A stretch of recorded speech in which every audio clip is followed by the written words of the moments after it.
Merry Christmas. നിങ്ങൾക്ക് അടിപൊളി ഒരു ക്രിസ്മസ് ഗിഫ്റ്റായിട്ടാണ് ഞാൻ വന്നേക്കുന്നത്. ലോകത്തിലെ ഏറ്റവും വലിയ വീട്ടിൽ താമസിച്ച് ലോകത്തിലെ ഏറ്റവും വലിയ ധൂർത്തൻ മേടിച്ചു കൂട്ടിയ ലോകത്തിലെ ഏറ്റവും വലിയ കാർ കളക്ഷനെ കുറിച്ചാണ് ഇന്നത്തെ വീഡിയോ. ഈ വീഡിയോ അവസാനം വരെ കണ്ടോ, നിങ്ങളുടെ ഒരു സെക്കൻഡ് പോലും വേസ്റ്റ് ആവില്ല. കാരണം ഇതുപോലത്തെ ഒരു റിയൽ ലൈഫ് സ്റ്റോറി നിങ്ങൾ ഇതുവരെ കേട്ട് കാണാൻ സാധ്യത വളരെ കുറവാണ്. നമുക്കറിയാം, ലോകത്തിലെ ഏറ്റവും വലിയ കാർ കളക്ഷൻ ഉള്ളത് ബ്രൂണൈ സുൽത്താനാണ്. എൻ്റെ 5ാമത്തെ 6ാമത്തെ വയസ്സിലെത്തിയാന്ന് തോന്നുന്നു ഞാൻ എൻ്റെ അച്ഛനോട് ചോദിച്ചത്, അച്ഛാ ലോകത്ത് ഏറ്റവും കൂടുതൽ കാറുള്ള ആർക്കാന്ന്. അന്ന് അച്ഛൻ പറഞ്ഞൊരു ആൻസർ, എടാ മോനെ ദൂരെ ബ്രൂണൈ എന്നൊരു രാജ്യമുണ്ട്, അവിടെ ഒരു രാജാവിന് 1000 കാറുകളുണ്ട് എന്ന് പറഞ്ഞു. അപ്പോൾ കുട്ടിക്കാലം മുതൽ എനിക്ക് ഈ 1000 കാറുള്ള രാജാവ് വലിയൊരു ഫാസിനേഷനായിരുന്നു. അത് റിയൽ ലൈഫ് ക്യാരക്ടർ ആണോ എന്നും കൂടെ അറിയില്ല, എന്നാലും അത് എവിടെയോ മനസ്സിനുള്ളിൽ പതി കിടക്കുന്നുണ്ട്. ഇന്ന് 10-30 കൊല്ലം കഴിഞ്ഞ് എൻ്റെ മോൻ എന്നോട് ഈ സെയിം ചോദ്യം ചോദിക്കുമ്പോൾ എനിക്ക് പറയാൻ അന്ന് അച്ഛൻ പറഞ്ഞ അതേ ഉത്തരമാണ്. ലോകത്തിലെ ഏറ്റവും കൂടുതൽ കാറുള്ളത് ബ്രൂണൈ സുൽത്താൻ തന്നെയാണ്. ഇൻ്റർനെറ്റിൽ ഈ കാറുകളുടെ കണക്കിനെ കുറിച്ച് പല സ്പെക്കുലേഷൻസ് ഉണ്ട്. ചിലർ 5000 കാറെന്ന് പറയും, ചിലർ 7000 കാറെന്ന് പറയുന്നുണ്ട്. പക്ഷേ ശരിക്കുള്ള നമ്പർ ഏകദേശം 2800 കാറുകളാണ്. പക്ഷെ അതും ഒരു ഭീകരമായിട്ടുള്ള നമ്പറാണ്. 2800 കാറ് ഒരാൾക്ക് ഉണ്ടാവുക എന്ന് പറയുന്നത്. കാരണം അതിൻ്റെ ഇന്നത്തെ മിനിമം വാല്യുവേഷൻ $1 ബില്യൺ ആണ്. അതായത് ഏകദേശം 8400 കോടി. പക്ഷേ ഇതിലെ പല കാറുകളും 1 ഓഫ് 1 കാറുകളാണ്, അതായത് ഒറ്റ മോഡൽ ലോകത്തിലുള്ളത്. അതുകൊണ്ട് പലതിൻ്റെ വാല്യുവേഷൻ പോലും നമുക്ക് ചെയ്യാൻ പറ്റില്ല. പ്രോപ്പറായിട്ടൊരു വാല്യുവേഷൻ ചെയ്താൽ ഒരു പക്ഷേ 2 ബില്യണോ 3 ബില്യണോ ആയിരിക്കും ഈ കളക്ഷൻ്റെ ശരിക്കുള്ള വാല്യുവേഷൻ. ഇന്നും പല കാറുകളും അവരുടെ കളക്ഷനിൽ ഇപ്പോഴും സേഫ് ആയിട്ടുണ്ട്. സോ ഇത്രയും നാളും ഈ കാറിനെ കുറിച്ചുള്ള അല്ലെങ്കിൽ ഈ കാർ കളക്ഷനെ കുറിച്ചുള്ള ഡീറ്റെയിൽസ് വളരെ കുറച്ചേ ഇൻ്റർനെറ്റിൽ ഉണ്ടായിരുന്നുള്ളൂ. കാരണം ഇത് വളരെ സീക്രട്ടീവ് ആയിട്ടുള്ള കാർ കളക്ഷനാണ്. ഈ കാറുകളൊന്നും പബ്ലിക് ആക്സസിലുള്ള കാറുകളല്ല, ഇതൊക്കെ പ്രൈവറ്റ് കളക്ഷനാണ്. ഇവരുടെ കൊട്ടാരത്തിനടുത്ത് തന്നെ ഫുട്ബോൾ ഗ്രൗണ്ടുകളുടെ വലിപ്പമുള്ള 8-10 ഗരാജുകളിലാണ് സീക്രട്ടായിട്ട് ഈ കാറിനെ സ്റ്റോർ ചെയ്തേക്കുന്നത്. ഈ ഗരാജുകളുടെ ഗൂഗിൾ ഇമേജാണ് ഈ കാണുന്നത്. സോ വളരെ സീക്രട്ടീവ് ആയിട്ടൊരു സ്റ്റോറിയും വളരെ ലോ ക്വാളിറ്റിയുള്ള പിക്ചേഴ്സ് ഇത്ര നാളും ഇൻ്റർനെറ്റിൽ ഉണ്ടായിരുന്നുള്ളൂ. പക്ഷേ കഴിഞ്ഞ മാസം ഒരു അജ്ഞാത ഗൂഗിൾ ഡ്രൈവിൽ ഈ കളക്ഷൻ്റെ 500-ൽ പരം ഹൈ ക്വാളിറ്റി ഫോട്ടോസ് ഇൻ്റർനെറ്റിൽ സർഫസ് ചെയ്തു. And the car community when mad. കാരണം എല്ലാവരും ഈ ബ്രൂണൈ കളക്ഷനെ കുറിച്ച് അവിടെയും ഇവിടെയും കേട്ടുകളിൽ മാത്രമേ ഉള്ളൂ.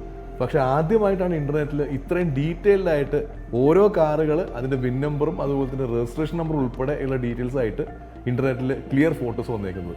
ഈ ഗൂഗിൾ ഡ്രൈവിൽ വന്ന ഫോട്ടോസിൽ ഇതുവരെ നമ്മൾ കാണാത്ത പല കാറുകളുടെ ഫോട്ടോസും ഉണ്ടായിരുന്നു. പല കാറുകളും 100 കിലോമീറ്റർ പോലും ഓടിയിട്ടില്ല. അവിടെ മേടിച്ച് അതുപോലെ കിടക്കുന്ന കുറേ കാറുകളും ഉണ്ട്. ഇതിലും രസകരമായിട്ടുള്ള കാര്യം, ഈ ഫോട്ടോസ് എല്ലാം എടുത്തത് 2001-ലാണ്, 23 വർഷം മുമ്പ്. എന്തുകൊണ്ടാണ് 23 വർഷം മുമ്പ് എടുത്ത ഫോട്ടോ 2024 ലീക്കായത്? എന്താണ് ഈ കളക്ഷൻ സംഭവിച്ചത്? ഇനി അതിലും വിചിത്രമായിട്ടുള്ള കാര്യം പറയാം. ഈ കാറുകളെല്ലാം മേടിച്ചു കൂട്ടിയത് ബ്രൂണൈ സുൽത്താൻ ആയിരുന്നില്ല, മറ്റൊരാളായിരുന്നു. ബ്രൂണൈ സുൽത്താൻ ഹസനൽ ബോൾക്കിയയുടെ ഏറ്റവും ഇളയ അനിയൻ ജെഫ്രി ബോൾക്കിയാണ് ഇതെല്ലാം മേടിച്ചു കൂട്ടിയത്. ജെഫ്രി ബോൾക്കിയ ഒരു വളരെ കളർഫുൾ ആയിട്ടുള്ള കഥാപാത്രമാണ്. കാരണം ലോകത്തിൽ ഏറ്റവും കൂടുതൽ പൈസ അടിച്ചു പൊളിച്ച് കളഞ്ഞതിന് വല്ല ലോക റെക്കോർഡും ഉണ്ടെങ്കിൽ അത് ജെഫ്രി ബോൾക്കിയയ്ക്ക് തന്നെ മാത്രം അവകാശപ്പെട്ട റെക്കോർഡായിരിക്കും. ഞാനത് വെറുതെ പറഞ്ഞതല്ല. 2010 ന്യൂയോർക്കിലെ മൻഹാട്ടൻ കോർട്ടിലെ ഒരു കേസ് നടന്നു. Jefri Bolkiah versus Faith Zaman and Thomas Derbyshire. ഈ ഫെയ്ത്ത് സമാനും തോമസ് ഡെർബിഷയറും ഒരു ഹസ്ബൻഡും വൈഫും ആയിരുന്നു. ഇവർ നേരത്തെ ജെഫ്രി ബോൾക്കിയയുടെ അഡ്വക്കേറ്റ്സ് ആയിരുന്നു. പക്ഷേ ഇവർ തമ്മിലൊരു അടി ഉണ്ടായിട്ട് ആണ് ഇവർ ജെഫ്രി ബോൾക്കിയക്കെതിരെ ഒരു കേസ് കൊടുത്തത്. ആ കേസിൽ ഉണ്ടായിരുന്നൊരു കോർട്ട് ഡോക്യുമെൻ്റ് വളരെ കോൺട്രവേഴ്ഷ്യൽ ആയിരുന്നു. കാരണം 1984-നും 98-നും ഇടയ്ക്ക്, അതായത് 15 കൊല്ലം, ജെഫ്രി ബോൾക്കിയ ഒരു മാസം ചിലവാക്കിയിരുന്നത് $50 മില്യൺ ആയിരുന്നു. ഒരു മാസം എന്ന് പറഞ്ഞാൽ ഒരു മാസം മാത്രമല്ല, എല്ലാ മാസവും 50 മില്യൺ വെച്ച് 15 കൊല്ലം. ഇൻഫ്ലേഷൻ അഡ്ജസ്റ്റ് ചെയ്ത് കഴിഞ്ഞാൽ ഇന്ന് 50 മില്യൻ്റെ വാല്യൂ ഏകദേശം 800 കോടി രൂപ വരും. എങ്ങനെയുണ്ട്? നമ്മുടെ ഉദയനാരായണ സിനിമയിൽ ശ്രീനിവാസൻ പറയില്ലേ, ഒരു മാസം തട്ടിയും മുട്ടിയും പോകണമെങ്കിൽ പുള്ളിക്ക് 800 കോടി രൂപ വേണമായിരുന്നു. അതായിരുന്നു ജെഫ്രി ബോൾക്കിയുടെ ലൈഫ് സ്റ്റൈൽ. സോ ആ സമയത്ത് ഈ പറഞ്ഞ 15 വർഷം പുള്ളി മേടിച്ചു കൂട്ടിയതാണ് ഈ പറഞ്ഞ കാറുകളെല്ലാം. സ്വാഭാവികമായിട്ട് നിങ്ങൾക്കൊരു സംശയം വരാൻ സാധ്യതയുണ്ട്, എന്തുകൊണ്ട് 15 വർഷം മാത്രം ഒരു കാറ് മേടിച്ചു? അതും 15 വർഷം 2800 കാറുകൾ മേടിച്ചു. ആ ഒരു പോയിന്റ് ക്ലാരിഫൈ ചെയ്തതിന് ശേഷം നമുക്ക് കാറുകളിലേക്ക് വരാം. ബ്രൂണൈ ഒരു വളരെ ചെറിയൊരു രാജ്യമാണ്. കറക്റ്റ് സൈസ് പറയുകയാണെങ്കിൽ നമ്മുടെ കേരളത്തിൻ്റെ 1/6 വലിപ്പം മാത്രമേ ബ്രൂണൈക്കുള്ളൂ. എറണാകുളം ജില്ലയും തൃശ്ശൂർ ജില്ലയും കൂടെ ചേർന്ന ബ്രൂണേക്കാളും വലുതാവും. അത്രയും ചെറിയൊരു രാജ്യമാണ്. ഈ ബ്രൂണെ 14th സെഞ്ചുറി മുതൽ ഭരിക്കുന്നത് ഈ ബോൾക്കിയ രാജകുടുംബം തന്നെയാണ്. 18th സെഞ്ചുറി ആയപ്പോഴത്തേക്കും പതുക്കെ ബ്രിട്ടീഷ് ഇൻവേഷൻ വന്ന് ബ്രൂണെ ഒരു ബ്രിട്ടീഷ് പ്രൊട്ടക്ടറേറ്റ് ആയിട്ട് മാറി. അതായത് കംപ്ലീറ്റ് ബ്രിട്ടീഷ് ഭരണമല്ല, ഒരു യുദ്ധം വന്നു കഴിഞ്ഞാൽ ഇവർക്ക് ബ്രിട്ടൻ പ്രൊട്ടക്ഷൻ കൊടുക്കാം എന്നുള്ളൊരു അഗ്രിമെൻ്റാണ് ഈ പ്രൊട്ടക്ടറേറ്റ് എന്ന് പറയുന്നത്. സോ 1930s ഒക്കെ ആയപ്പോഴത്തേക്കും ബ്രൂണയിൽ ഒരു നല്ലൊരു ഓയിൽ റിസർവ് ഉണ്ട് എന്നുള്ള കാര്യം ഇവർ കണ്ടുപിടിച്ചു. അങ്ങനെ ഓയിൽ എക്സ്ട്രാക്ഷനും സ്റ്റാർട്ട് ചെയ്തു. ഷെൽ കമ്പനിയാണ് ഈ ഓയിൽ ബ്രൂണിൽ നിന്ന് എക്സ്ട്രാക്ട് ചെയ്തിരുന്നത്. പക്ഷേ ഓയിൽ എക്സ്ട്രാക്ട് ചെയ്യുന്നതിനിടയിൽ കാര്യമായ പൈസയൊന്നും ഈ റോയൽ ഫാമിലിക്ക് കിട്ടിയിരുന്നില്ല. 1960s സുൽത്താൻ്റെ അച്ഛൻ ഒമർ അലി സെയ്ഫുദ്ദീൻ മൂന്നാമൻ വന്ന പിന്നെയാണ് കാര്യങ്ങൾ കുറച്ച് മാറ്റം വന്നു തുടങ്ങിയത്. 1967 ആയപ്പോഴത്തേക്കും ഇംഗ്ലണ്ടിൽ പഠിച്ചിരുന്ന സുൽത്താനെ പുള്ളി തിരിച്ചു വിളിച്ച് ബ്രൂണെ സുൽത്താനായിട്ട് വാഴിച്ചു തൻ്റെ 22ാമത്തെ വയസ്സിൽ. 1984 ആയപ്പോഴത്തേക്കും ബ്രൂണെ കംപ്ലീറ്റ്ലി ഇൻഡിപെൻഡൻ്റ് ആയി. അതുവരെയും കാര്യമായ വരുമാനമില്ലാത്ത ബ്രൂണയ്ക്ക് കംപ്ലീറ്റ് ഇൻഡിപെൻഡൻസ് കിട്ടി. മോസ്റ്റ് ഇമ്പോർട്ടൻ്റ്ലി അവർ ഓയിൽ റിസർവിൽ. And money started raining. Shell കമ്പനിയായിട്ട് ഒരു 50-50 പാർട്ണർഷിപ്പായിരുന്നു ബ്രൂണെ റോയൽ ഫാമിലിക്ക് ഉണ്ടായത്. 1984 $2 ബില്യൺ ആയിരുന്നു ബ്രൂണെ സുൽത്താന് വരുമാനമായിട്ട് കിട്ടിയിരുന്നത്. ഇതിൻ്റെ സ്കെയിൽ ഞാൻ വളരെ സിമ്പിളായിട്ട് എക്സ്പ്ലെയിൻ ചെയ്തു തരാം.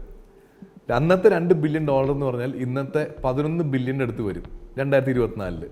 നമ്മുടെ മലയാളികളുടെ അഭിമാനമായിട്ടുള്ള MA യൂസഫ് അലിയുടെ ടോട്ടൽ ആസ്തി എന്ന് പറയുന്നത് $8.4 ബില്യൺ ആണ്. ഏകദേശം 70,000 കോടി രൂപയാണ് യൂസഫ് അലിയുടെ ആസ്തി. ബ്രൂണെ സുൽത്താന് ഒരു വർഷം കിട്ടിയിരുന്നതാണ് $11 ബില്യൺ. അതായത് ഏകദേശം 91,000 crores ആയിരുന്നു ഇന്നത്തെ വാല്യൂവിൽ പുള്ളിയുടെ ആനുവൽ ഇൻകം. സോ ഇത്രയും പൈസ വരുമ്പോൾ ഒരാൾ എന്ത് ചെയ്യും? രണ്ടാമത്തെ കാര്യം ഞാൻ നേരത്തെ പറഞ്ഞ ബ്രൂണയുടെ സൈസാണ്. വളരെ ചെറിയൊരു രാജ്യമാണ് ബ്രൂണെ. അവിടുത്തെ പോപ്പുലേഷൻ എന്ന് പറയുന്നത് 4 ലക്ഷം ആൾക്കാരെ ഉണ്ടായിരുന്നുള്ളൂ. എറണാകുളത്തിൻ്റെ പോപ്പുലേഷൻ എനിക്ക് ലാസ്റ്റ് സെൻസസിലെങ്ങാണ്ട് 32 ലക്ഷം പേരാണ്. അപ്പോൾ ആലോചിച്ച് നോക്കി, ഒരു പഞ്ചായത്തിലേക്കാളും കുറച്ച് ആൾക്കാർ നാട്ടിലുണ്ടായിരുന്നുള്ളൂ. ലോകത്ത് ആർക്കും ഇല്ലാത്ത വരുമാനം രാജാവിന് കിട്ടുന്നുമുണ്ട്. സോ അവിടുത്തെ എല്ലാ കാര്യങ്ങളും അവരാദ്യം ഫ്രീ ആക്കി. ഹെൽത്ത് കെയർ ഫ്രീ ആണ്, എഡ്യൂക്കേഷൻ ഫ്രീ ആണ്, ഹൗസിംഗ് ലോൺ വളരെ സബ്സിഡൈസ്ഡ് ആയിട്ട് ഇൻട്രസ്റ്റ് ഫ്രീ ആയിട്ട് കൊടുക്കും. അവിടുത്തെ ബ്രൂണയിലെ പ്രജകൾ കൂടുതലും ഗവൺമെൻറ് എംപ്ലോയീസ് ആയിരുന്നു. സോ പ്രജകൾ ഹാപ്പിയാണ്, ഹെൽത്ത് കെയർ ഫ്രീ ആണ്, എഡ്യൂക്കേഷൻ ഫ്രീ ആണ്, ഗവൺമെൻറ് ജോബ് ഉണ്ട്, രാജാവും ഹാപ്പിയാണ്. സോ ഈ എക്സസ് വരുന്ന പൈസ ഇൻവെസ്റ്റ് ചെയ്യാൻ വേണ്ടിയിട്ട് ബ്രൂണെ ഒരു സോവറിൻ വെൽത്ത് ഫണ്ട് സ്റ്റാർട്ട് ചെയ്തു. ഒരു രാജ്യം അവർ സർപ്ലസ് എമൗണ്ടിനെ ഇൻവെസ്റ്റ് ചെയ്യാൻ വേണ്ടി യൂസ് ചെയ്യുന്ന ഒരു വെഹിക്കിളാണ് ഈ പറഞ്ഞ SWF അല്ലെങ്കിൽ സോവറിൻ വെൽത്ത് ഫണ്ട്. ബ്രൂണയുടെ സോവറിൻ വെൽത്ത് ഫണ്ട് പേര് ബ്രൂണെ ഇൻവെസ്റ്റ്മെൻറ്റ് അതോറിറ്റി എന്നായിരുന്നു, BIA. സോ സിംഗപ്പൂരിൻ്റെ സോവറിൻ വെൽത്ത് ഫണ്ടാണ് ടെമാസെക്. പല ഇന്ത്യൻ സ്റ്റാർട്ടപ്പുകളിലും ടെമാസെക് ഇൻവെസ്റ്റ് ചെയ്തിട്ടുണ്ട്. അതുപോലെ തന്നെ ആ സെയിം മോഡലിലാണ് BIAയും അവർ ഡിസൈൻ ചെയ്തത്. ഇനിയാണ് നമ്മുടെ നായകൻ്റെ എൻട്രി, ജെഫ്രി ബോൾക്കിയ. രാജാവിന് അനിയനോട് അതിൽ കവിഞ്ഞ സ്നേഹം ഉണ്ടായിരുന്നു. അതുകൊണ്ട് തന്നെ ഏറ്റവും ഇളയ അനിയനെ രാജാവ് അവിടുത്തെ ഫിനാൻസ് മിനിസ്റ്ററാക്കി. അതുപോലെ തന്നെ ബ്രൂണെ ഇൻവെസ്റ്റ്മെൻറ്റ് അതോറിറ്റിയുടെ ചെയർമാനും ആക്കി. അതായത് ബ്രൂണയുടെ കംപ്ലീറ്റ് ഫിനാൻസ് കൺട്രോൾ ഈ അനിയൻ്റെ കയ്യിൽ വന്നു. മീൻവൈൽ രാജാവ് ഒരു ചെറിയ വീട് പണിതു. ലോകത്തിലെ ഏറ്റവും വലിയ പ്രൈവറ്റ് റെസിഡൻസ്, ഇസ്താന നൂറുൽ ഇമാം. മൊത്തം 21 ലക്ഷം സ്ക്വയർ ഫീറ്റ് ആയിരുന്നു ആ വീടിൻ്റെ സൈസ്. 1700 മുറികളും ഉണ്ട്. അങ്ങനെ ഏറ്റവും ലക്ഷറീസ് ആയിട്ടുള്ള ലോകത്തിലെ ഏറ്റവും വലിയ വീടിൻ്റെ പണി കഴിഞ്ഞു. അപ്പോൾ സ്വാഭാവികമായിട്ടും ചേട്ടൻ ലോകത്തിലെ ഏറ്റവും വലിയ വീട് വയ്ക്കാമെങ്കിൽ അനിയന് കുറച്ച് കാറുകൾ മേടിക്കാമല്ലോ. അങ്ങനെയാണ് ബ്രൂണെ ഇൻവെസ്റ്റ്മെൻറ്റ് അതോറിറ്റി പതുക്കെ കാറുകൾ മേടിച്ചു തുടങ്ങിയത്. പുള്ളിക്കാരൻ മേടിച്ചു കൂട്ടിയ കാറുകളുടെ ലിസ്റ്റ് ഞാൻ വായിക്കാം. 531 മെർസിഡീസ് ബെൻസ്, അതിൽ 108 എണ്ണം AMG, 222 BMW, 130 Rolls Royce, 362 Bentley, 199 Ferrari, 160 Porsche, 357 Toyota, 162 Lexus, 101 Honda. എങ്ങനെയുണ്ട് ലിസ്റ്റ്? അടിപൊളിയല്ലേ? ഇതിൻ്റെ കൂടെ 177 ജാഗ്വാർ കാറും 94 ആസ്റ്റൺ മാർട്ടിനും മേടിച്ചിട്ടുണ്ട്. ബാക്കി ലൊട്ടിലൊടുക്ക് കാറുകളെല്ലാം കൂടെ ചേർത്ത് 2788 കാറുകൾ. ഇതിൽ ബ്രിട്ടീഷ് ബ്രാൻഡ്സായ റേഞ്ച് റോവർ 44 ഉണ്ടായിരുന്നു. ആസ്റ്റൺ മാർട്ടിൻ, ബെന്റ്ലി, ജാഗ്വാർ എല്ലാം കൂടെ ചേർത്ത് ബ്രിട്ടീഷ് ബ്രാൻഡുകൾ മാത്രം 800 കാറുകൾ ഉണ്ടായിരുന്നു. ഇതാണ് ഇതിൻ്റെ ഇൻസെയിൻ കളക്ഷൻ. അതായത് ഡെയിലി ഒരു പുതിയ കാറ് മേടിച്ചാൽ തന്നെ 7.5 കൊല്ലം എടുക്കും ഈ കാറുകൾ മുഴുവൻ മേടിച്ച് കൂട്ടാനായിട്ട്. ഒരു ദിവസം ഒരു കാറ് വെച്ച് മേടിച്ചാൽ. ഇതാണ് BRFിൻ്റെ ബേസിക് കളക്ഷൻ്റെ ഒരു ഔട്ട്ലൈൻ. പക്ഷേ ഇതൊന്നും സാധാരണ കാറുകളായിരുന്നില്ല എന്നുള്ളതാണ് ഇതിൻ്റെ ഏറ്റവും വലിയ ഹൈലൈറ്റ്. കാറുകളിലേക്ക് വരാം. ഐശ്വര്യമായിട്ട് നമുക്ക് ഈ കളക്ഷനെ 3ആയിട്ട് തിരിക്കാം. ഇതിൻ്റെ ഫസ്റ്റ് സ്പേസിൽ അവർ മേടിച്ചു കൂട്ടിയത് മൊത്തം സൂപ്പർ കാർസാണ്. സിമ്പിളായിട്ട് പറയുകയാണെങ്കിൽ ലോകത്തിൽ അന്ന് വിൽപ്പന ഉണ്ടായിരുന്ന എല്ലാ സൂപ്പർ കാർസും, ഐ മീൻ എല്ലാ സൂപ്പർ കാറും BRF കളക്ഷനിലേക്ക് അവർ മേടിച്ചു. അങ്ങനെ ലോകത്തിലെ എല്ലാ സൂപ്പർ കാറുകളും മേടിച്ചു കൂട്ടി കഴിഞ്ഞപ്പോൾ കാറുകളൊന്നും ഇല്ലാത്ത അവസ്ഥയിൽ അവർ കോൺസെപ്റ്റ് കാറുകൾ മേടിച്ചു കൂട്ടാൻ തുടങ്ങി. അത് സെക്കൻഡ് സ്റ്റേജ്. കോൺസെപ്റ്റ് കാറുകൾ തീർന്നപ്പോഴത്തേക്കും അവർ അതിൻ്റെ ഇൻസൈൻ ലെവലിലേക്ക് കളക്ഷനെ കൊണ്ടുപോയി. അതായത് ഇല്ലാത്ത കാറുകൾ ഇവർ ഉണ്ടാക്കി തുടങ്ങി. ആസ്റ്റൺ മാർട്ടിനോടും ബെന്റ്ലിയോടും ഒക്കെ പറഞ്ഞ് അവരുടെ ഭാവനയ്ക്കനുസരിച്ചിട്ടുള്ള കാറുകൾ ഈ കമ്പനികളൊക്കെ ഇവർക്ക് ഉണ്ടാക്കി കൊടുക്കാൻ തുടങ്ങി. അതിന് ഓരോന്നിൻ്റെ വില കേട്ടാൽ നമുക്ക് തലകറക്കം വരും. ഇനി നമുക്ക് സൂപ്പർ കാർസിലേക്ക് വരാം. സൂപ്പർ കാറുകളുടെ രാജാവായ ഫെറാറി തന്നെ തുടങ്ങാം. ആദ്യകാല സൂപ്പർ കാറായിട്ടുള്ള 288 GTO 3 ഉണ്ടായിരുന്നു ഇവരുടെ കയ്യിൽ. ഇനി F40 വരാം. നമ്മളെ എല്ലാവരും ഒരേപോലെ കൊതിക്കുന്ന ഒരു ഐക്കോണിക് സൂപ്പർ കാറാണ് ഫെറാറി F40. ഫെറാറി F40 ഒരു പ്രത്യേകത എന്ന് പറഞ്ഞാൽ ഫെറാറി ഫാക്ടറിയിൽ നിന്ന് ലെഫ്റ്റ് ആൻഡ് ഡ്രൈവായി റെഡ് കളറിൽ മാത്രമേ ഫെറാറി F40 പുറത്തേക്ക് ഇറങ്ങിയിട്ടുള്ളൂ. വേറെ ഒരു റെഡ് അല്ലാതെ വേറൊരു കളറിലും ഫെറാറി F40 അവർ ഇറക്കിയിട്ടില്ല. അതും എല്ലാം ലെഫ്റ്റ് ആൻഡ് ഡ്രൈവ് ആയിരുന്നു. പക്ഷേ ബ്രൂണെ ഫാമിലിയുടെ എല്ലാ ഫെറാറി F40കളും റൈറ്റ് ഹാൻഡ് ഡ്രൈവാണ്. അതായത് ഇവർ മേടിച്ച് കഴിഞ്ഞ് ഉടനെ തന്നെ പിൻഫെറീനയിൽ കൊടുത്ത് റൈറ്റ് ഹാൻഡ് ഡ്രൈവ് ആയിട്ട് കൺവേർട്ട് ചെയ്തു. അതുപോലെ തന്നെ 8 ഫെറാറിക്കും 8 ഡിഫറെൻറ്റ് കളേഴ്സാണ്. ഇന്നത്തെ മാർക്കറ്റ് വാല്യൂവിൽ ഒരു F40ക്ക് 12 കോടി രൂപയെങ്കിലും വില വരും മിനിമം. ഇവർക്ക് ഒരു സിൽവർ F40 ഉണ്ടായിരുന്നു, ഒരു ബ്ലാക്ക് F40 ഉണ്ടായിരുന്നു, ഇതാ ഒരു ചാർക്കോൾ F40 ഉണ്ട്, green, mat black, silver and white F40. ആലോചിക്കണം, F40ക്ക് ഫെറാറി ഒറ്റ കളർ കൊടുത്തിട്ടുള്ളൂ. ഇതെല്ലാം കസ്റ്റം പെയിൻറ്റഡ് ആണ്. അടുത്തത് 6 F50 ഉണ്ട്. F40 കഴിഞ്ഞിട്ട് വന്ന മോഡലാണ് F50. എനിക്ക് ഭയങ്കര പേഴ്സണലി ഒരുപാട് ഇഷ്ടമുള്ള മോഡലാണ് ഈ F50. അതായത് F40ക്കാളും കുറച്ചും കൂടെ ഒരു മോർ 90s ലുക്കുള്ള കാറാണ് F50. 6 ഉണ്ടായിരുന്നു. 2 ബ്ലാക്ക് ഉണ്ടായിരുന്നു, 2 റെഡ് ഉണ്ടായിരുന്നു, ഒരു സിൽവർ ഉണ്ട്, ഒരു യെല്ലോ ഉണ്ട്. ഈ F50 കളക്ഷൻ മാത്രം ഏകദേശം 60 കോടി രൂപ വരും. ഇനി F355 ഉണ്ട്, 550 മാരിനെല്ലോ ഉണ്ട്, 9 ഉണ്ട്. ജെഫ്രി പോൾക്കിയുടെ ഏറ്റവും ഫേവററ്റ് കാർ ഫെറാറിയുടെ 456 GT ആയിരുന്നു. എത്ര ഉണ്ടായിരുന്നു അറിയോ? 70. നമ്മുടെ ലാലേട്ടൻ പറഞ്ഞ പോലെ പല സൈസിൽ പല ഷേപ്പിൽ പുള്ളിക്ക് ലിറ്ററലി 456 GT ഉണ്ടായിരുന്നു. കാരണം ഫെറാറി 456 GTയെ ഒരു GT കാറായിട്ട് മാത്രമേ ലോഞ്ച് ചെയ്തിട്ടുള്ളൂ. പക്ഷേ ജെഫ്രി പോൾക്കിയ അതിനെ പിൻഫെറീനിൽ കൊടുത്ത് മോഡിഫൈ ചെയ്ത് എസ്റ്റേറ്റ് വേർഷനാക്കി, സെഡാൻ വേർഷനാക്കി, കൺവേർട്ടബിൾ ആക്കി, കൂപ്പയാക്കി, അങ്ങനെ പല പല പല വേർഷൻസ് കൊണ്ടുവന്നു. ഒരു എക്സ്ട്രീം വേർഷനിൽ ഒരു നൈറ്റ് വിഷനുള്ള മോഡലും കൂടി ഈ 456 GTക്ക് ഉണ്ടായിരുന്നു. അതായത് ഈ ജെയിംസ് ബോണ്ട് സിനിമയിലെ കാണുന്ന നൈറ്റ് വിഷനില്ല, അത്ര ലൈറ്റിലാണ്ട് ഓടിക്കാനായിട്ട് ഈ മോഡലിൽ അതിൻ്റെ റൂഫിലൊരു സാധനം കണ്ടോ, അത് അതിൻ്റെ നൈറ്റ് വിഷനാണ്. അതിൻ്റെ ബൂട്ടിലേക്ക് നോക്കിക്കഴിഞ്ഞാൽ അതിൻ്റെ കംപ്ലീറ്റ് എക്യുപ്മെൻറ്റ്സ് ഇരിക്കുന്നതും കാണാം. ആ ഇൻറ്റീരിയറിൽ ഒരു സ്ക്രീനും ഉണ്ട്. അങ്ങനെ ക്രേസി സ്പെക്കുള്ള 70 456 GT ആണ് ജെഫ്രി പോൾക്കിക്ക് ഉണ്ടായിരുന്നത്. അടുത്തത് മെക്ലാരനിലേക്ക് പോവാം. ലോകത്തിലെ എക്സോട്ടിക് കാറുകളുടെ ലിസ്റ്റ് എടുത്തു കഴിഞ്ഞാൽ അതിൻ്റെ ടോപ്പിലുണ്ടാവും മെക്ലാരൻ F1 എന്ന് പറഞ്ഞ കാറ്. ലോകത്തിൽ ആകെപ്പാടെ 106 മെക്ലാരൻ F1 ഇന്നും ഉള്ളൂ. ആകെ അത്ര ഒരു ഉണ്ടാക്കിയിട്ടുള്ളൂ. അത് മെക്ലാരൻ F1 ഓണേഴ്സ് എന്ന് പറഞ്ഞാൽ VIP-കളല്ല, VVIP-കളാണ്. ഫോർ എക്സാമ്പിൾ, ഇലോൺ മസ്കിന് ഒരു മെക്ലാരൻ F1 ഉണ്ടായിരുന്നു. നമ്മുടെ മിസ്റ്റർ ബീൻ റോവൻ ആറ്റ്കിൻസന് ഒരു മെക്ലാരൻ F1 ഉണ്ടായിരുന്നു. റാൽഫ് ലോറന് ഒരു മെക്ലാരൻ F1 ഉണ്ടായിരുന്നു. നമ്മുടെ പിങ്ക് ഫ്ലോയിഡിൻ്റെ ഡ്രമ്മർ നിക് മേസന് ഒരു മെക്ലാരൻ F1 ഇപ്പോഴും ഉണ്ട്. സോ ഇതുപോലത്തെ VVIP ആൾക്കാരാണ് മെക്ലാരൻ F1സിൻ്റെ ആ 106 ഓണേഴ്സും. പക്ഷേ ഇവർക്കൊക്കെ ഒരൊറ്റ മെക്ലാരൻ F1 ഉള്ളൂ. സുൽത്താൻ എത്ര മെക്ലാരൻ F1 ഉണ്ടായെന്ന് അറിയോ? 9. 4 നോർമൽ മെക്ലാരൻ F1, ഒരു ബ്ലൂ, ഒരു യെല്ലോ, ഒരു ചാർക്കോൾ. ആ ചാർക്കോളിൻ്റെ സ്റ്റിയറിംഗ് ശ്രദ്ധിച്ച് നോക്കിക്കഴിഞ്ഞാൽ പുള്ളിയുടെ പേരിൻ്റെ ലോഗോ കാണാം, JB എന്നുള്ളത്. അതിന് ഗിയർ ലിവറിലും ഉണ്ട്, അതിന് സൈഡിലും ഉണ്ട്. പിന്നെ ഒരു ഓറഞ്ച് F1. പക്ഷേ ഈ ഓറഞ്ച് F1 ബ്രൂണയിൽ ഒരു ആക്സിഡൻറ്റിൽ വെച്ച് കംപ്ലീറ്റ്ലി കത്തി നശിച്ചു പോയി. സോ ആ വണ്ടി ഇപ്പോൾ എക്സിസ്റ്റൻസിൽ ഇല്ല. പക്ഷേ 4 അവർ മേടിച്ചിരുന്നു. ഇനി അടുത്തത് ഒരു GT ലോങ് ടെയിൽ ഉണ്ട്. വളരെ റെയർ ആയിട്ടുള്ളതാണ് ഈ GT ലോങ് ടെയിൽ. പിന്നെ ഒരു GTR ഉണ്ട്, 3 ലെമോൺ വേർഷൻ ഉണ്ട്, ഒരു orange, 2 multi colour black. Crazy. ഇനി ഇതിൻ്റെ വില ഞാൻ പറയാം. ബോധം കെട്ടരുത്, എവിടെയെങ്കിലും പിടിച്ചിരിക്കുന്നത് നല്ലതായിരിക്കും.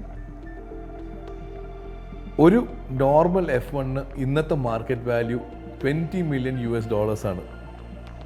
ഇനി GT നോക്കുകയാണെങ്കിൽ സൂപ്പർ റെയർ ആയതുകൊണ്ട് $35 million എങ്കിലും വരും. GTR നോക്കുകയാണെങ്കിൽ $30 million. And 3 LM ഓരോന്നിന് $50 million. Total $300 million. 9 കാറുകൾക്കും കൂടി 2,400 കോടി രൂപ. 9 കാറ് 2,400 കോടി. അതാണ് ഇതിൻ്റെ റെയറിറ്റി, അതാണ് ഇതിൻ്റെ വാല്യൂ. അപ്പോൾ മെക്ലാരൻ കഴിഞ്ഞ സ്ഥിതിക്ക് ബുഗാട്ടിയിലേക്ക് പോവാം.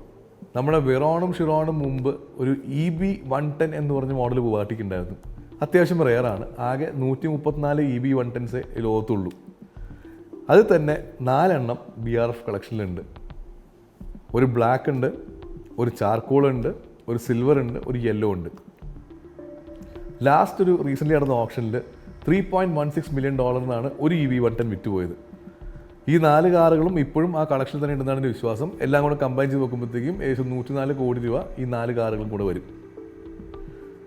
അടുത്തത് സുൽത്താൻ്റെ 160 പോർഷ് കളക്ഷനാണ്. കാരണം ഈ പേജ് സ്ക്രോൾ ചെയ്ത് നോക്കിയാൽ താഴത്തേക്ക് ഇങ്ങനെ കിടക്കാണ് പോർഷുകൾ. ഇതിൽ തന്നെ 75 911 ടർബോ ഉണ്ടായിരുന്നു. ഈ 930 ടർബോ സീരീസിലെ പാർഡൺ മൈ ജർമൻ ഫ്ലാക്ക് ബാ എന്നറിയപ്പെടുന്ന നമ്മുടെ സ്ലാൻഡോസ് ഇല്ലേ, ഇതുണ്ട് സ്ലാൻഡോസിന് എന്തോരം നോക്ക്. ഇത് ഇന്നും സ്ലാൻഡോസ് 911 വളരെ റെയറാണ്. അന്ന് ഒരു ടർബോയിൽ തന്നെ സ്പെഷ്യൽ ഓപ്ഷൻ കൊടുത്താലേ ഈ സ്ലാൻഡോസ് കിട്ടുമായിരുന്നു. 20 ഫ്ലാറ്റ് നോസ് ആയിരുന്നു ഇവർക്കുണ്ടായിരുന്നത് പല കളറിലായിട്ട്. പിന്നെ പോർഷിന് വേണ്ടി ഇവർക്കൊരു ബിൽഡിംഗ് തന്നെ ഉണ്ടായിരുന്നു ഈ പറഞ്ഞ കാറുകളൊക്കെ പാർക്ക് ചെയ്യാൻ. Just crazy. ഇനി പോർഷിൻ്റെ 959 നോക്കാം. F40യുടെ ഏറ്റവും വലിയ കോമ്പറ്റീഷൻ ആയിരുന്നു 959. ഇവർക്ക് 9 959 ഉണ്ടായിരുന്നു. ഒരു 959ൻ്റെ വാല്യൂ എന്ന് പറയുന്നത് $1.6 million ആണ്. F40യുടെ ഏറ്റവും വലിയ കോമ്പറ്റീഷൻ ആയിരുന്നു അന്നത്തെ ഏറ്റവും ടെക്നോളജിക്കലി അഡ്വാൻസ്ഡ് ആയ കാറ് 959. ഇവർ ഈ സിൽവർ 959 നോക്കി പുള്ളിയുടെ JBയുടെ സിഗ്നേച്ചർ നമുക്ക് സൈഡിൽ കാണാൻ പറ്റും. ഇനി സൂപ്പർ റെയർ ആയിട്ടുള്ള ഡോർ 962 വരെയിലുണ്ട്. അതൊരു ലെമോൺ റേസ് കാറായിരുന്നു. ആ ടൈമിൽ ഫാസ്റ്റസ്റ്റ് കാറായിരുന്നു ഡോർ 962. ആകെ 13 ഡോറെ അവർ ഉണ്ടാക്കിയിട്ടുള്ളൂ. അത് 93ക്ക് 97 ഇടയ്ക്ക്. 730 bhp അതിൻ്റെ ഔട്ട്പുട്ട്, 402 കിലോമീറ്റർ ടോപ്പ് സ്പീഡും. ഇതിൻ്റെ വാല്യൂ പറയാൻ പറ്റില്ല ഡോറിൻ്റെ ഒന്നും. ഒരു ഡോറിന് മിനിമം 10 million എങ്കിലും ഈസി ആയിട്ട് വരും.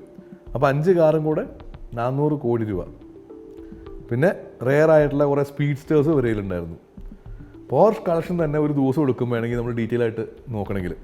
ഇനി ആസ്റ്റൺ മാർട്ടിലേക്ക് വന്നു കഴിഞ്ഞാൽ ആസ്റ്റൺ മാർട്ടിൻ്റെ വാൻഡേജ് ഉണ്ടായിരുന്നു 19 എണ്ണം.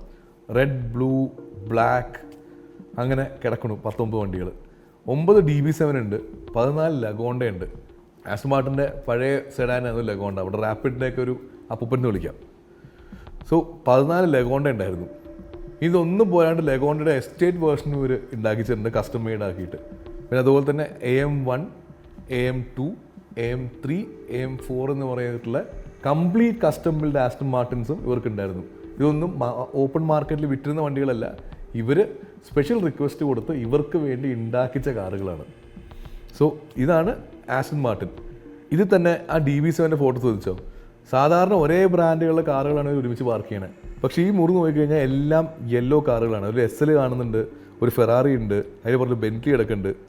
ഇതാണ് യെല്ലോ റൂം. ഒരിടയ്ക്ക് സുൽത്താൻ ഇതായിരുന്നു ക്രേസ്. യെല്ലോ ഒരേ കളറുള്ള വണ്ടികൾ ഒരേ റൂമിലിടുക. അപ്പോൾ അങ്ങനെ യെല്ലോ റൂമിൽ യെല്ലോ കാറുകൾ മാത്രമേ ഉണ്ടാവുള്ളൂ പല ബ്രാൻഡുകളുടെ. ഇങ്ങനെ ഓരോ ഹോബിയാണ് പുള്ളിക്ക്. ഇനി ജാഗ്വാർ നോക്കാം. ലാസ്റ്റായിട്ട് 177 ജാഗ്വാർ ഉണ്ടായിരുന്നു BRF കളക്ഷനിൽ.